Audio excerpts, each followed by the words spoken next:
Yan. So, what's up guys? Dito tayo ngayon sa Muntinlupa, poblasyon. So, tayo sa Dunkin Donut kasi meron tayo di-deliver na Kodak, ang aming bagong unit. So, time check 8:29 PM and may message ko na siya para papuntahan niya na ako dito. Okay? See you na lang mamaya pag nandito na siya. Hello po, good evening po. Wait lang po, kunin ko lang. Okay lang po ma'am na ano ako, naka-record ako. So, medyo malaki po yung namin ngayon. Yung box na, ito po namin, itong bag namin. Pero maliit lang talaga yung yung mismong unit. Hindi po kasi siya kasya dito sa maliit na to. So, andito po yung charger. Tapos, andito rin yung SD card reader. Ito po yung mismong unit. So, dito lang po siya. Naka-ano lang po siya dito. Nakatago lang po siya dito. Tapos, kapag alisin nyo po dito sa mismong case, hilahin nyo lang po siya. Tapos, marunong po kayo mag-operate nito. Hindi pa po. So, ito po yung power button. Tapos, ito naman yung dito sa pag-video. Tapos, ito po yung pag-shoot. Tapos, kapag ano po siya, on mo po siya, isang press lang. Kasi na po yung mismong ano. Ngayon po, meron po dito iba't ibang mode. So, ito po yung mode niya. Tapos, ito po program AE. Ang maano mo lang po dito, para ma-adjust mo lang po dito, itong EV, tsaka ito pong ISO. Itong EV, yung parang lighting niya. Kapag gusto mo pong lumiwanag or mas maging dark. So, ito po, example lang. Hindi ko pa kasi masyado ito na paglalaruan. Pero, mag-iiba po yan pagka nag-shoot yata kayo. Tapos, ito namang ISO. Ito po kasi ino-auto ko lang. Hindi ko rin masyadong ginagalaw. Kapag po, galaw-galawin nyo na lang. Kapag po, gusto nyong ibahin, ito lang pong set. Sa gitna lang po. Tapos, up and down nyo lang po. Bali mag-search na lang po kayo sa TikTok or sa YouTube kung ano po yung mga settings na ginagamit nila. Tapos, meron pa pong iba mode yan. Ito, manual mode, movie mode, tapos itong scene mode, madami po yan. Ayan po. Kayo na lang po mamimili kung ano pong gusto nyong. Tapos, ayan po, panorama mode, face beautifier, auto mode. Yun lang po mostly. Tapos, zoom in po, ito po, zoom in, o zoom out. Tapos, ito po, yung menu niya, parang sa settings, pwede mo rin po ito iba-ibahin.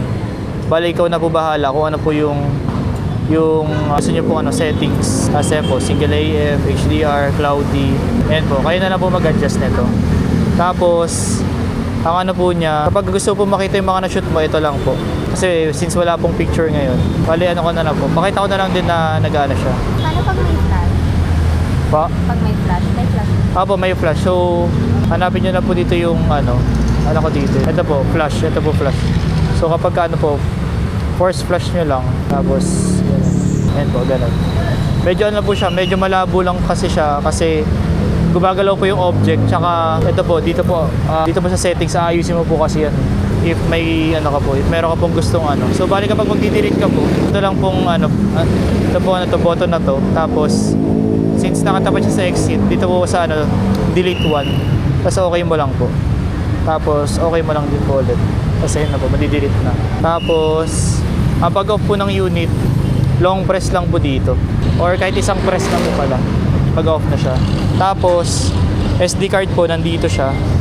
Bale, parang tutulak mo lang po siya para ma-access po itong SD card. Tapos, ang pag-charge po niya, ito po paano na lang po. Paingatan na lang po dito. Ano po kasi ito parang siya, parang siyang dust cover.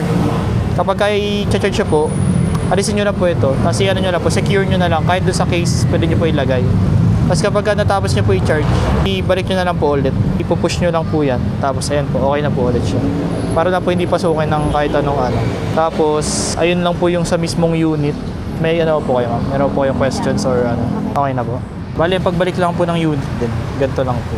Parang dapat po ito po yung nasa tuktok. Hindi po ito nakaganon. Kasi po kapag nakaganon, may mas chance na kapag kunwari po nahulog nyo yung mismong case, tapos masira po yung mismong lens. Tago po, hilahin nyo lang po ito. Tsaka ito. Tapos pasok nyo na lang po. Message na lang po kasi pag may... Pag may questions po, sige po.